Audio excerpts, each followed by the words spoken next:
¿Qué son los superhéroes? ¿Por qué en esos seres nacidos en otra galaxia o que son producto de un accidente científico, de una radiación descontrolada o de una suplementación tecnológica, por qué en ellos, y a pesar de su singularidad y a pesar de su descomunalidad, encontramos sin embargo un reflejo de lo humano, un reflejo de lo perdurablemente humano?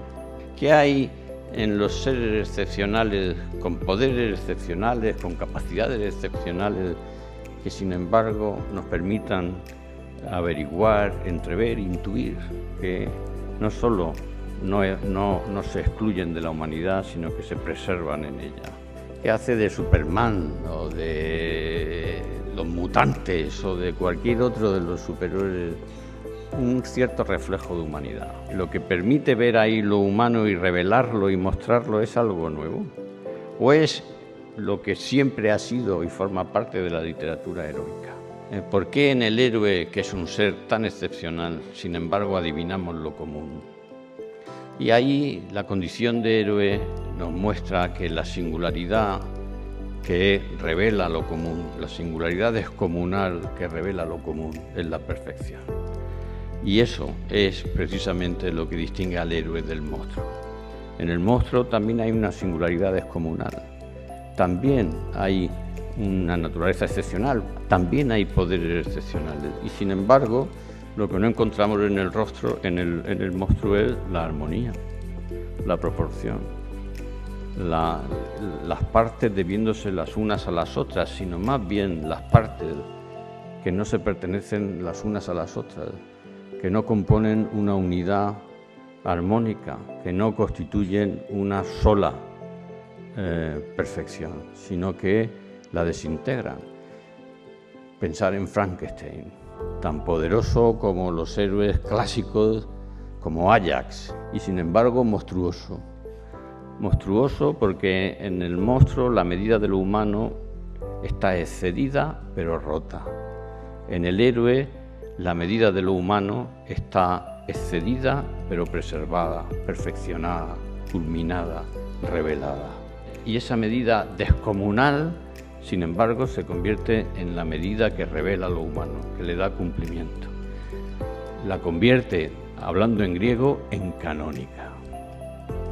La canonización del héroe es la revelación de lo humano en su perfección excedente. El santo de la tradición católica no es más que la forma con la que la gracia lleva lo humano a una perfección que la excede al mismo tiempo que la revela, que la muestra.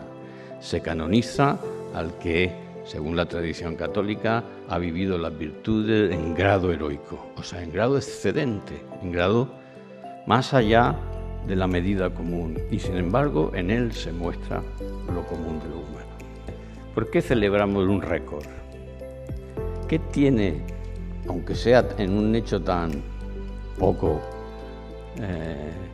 elevado como correr deprisa, qué tiene un récord que sin embargo se nos convierte en un indicio, en una celebración?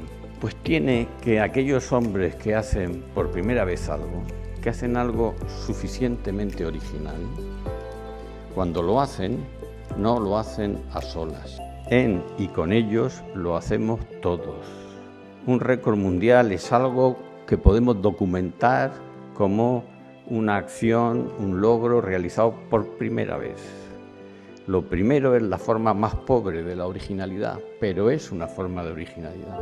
El que hace por primera vez algo obra como sujeto y en él la naturaleza humana es también sujeto. Y por eso aquel locutor tuvo un día inspirado cuando dijo: un pequeño paso para el hombre, un gran paso para la humanidad. Y por eso ustedes y yo podemos decir que el hombre está en la luna. Han estado apenas unas decenas de sujetos. Pero es suficientemente novedoso, es suficientemente original para que el que lo hace, en él y con él estamos todos. Esa es también la doctrina católica del pecado original.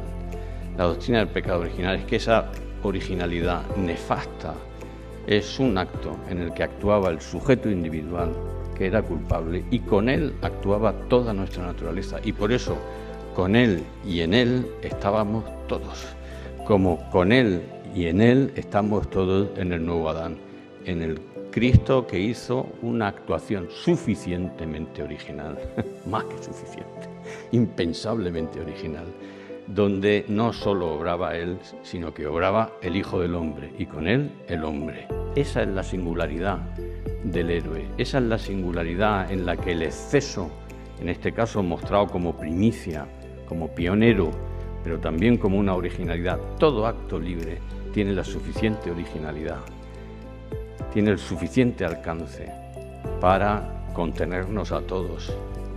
Y por eso nada humano me es ajeno.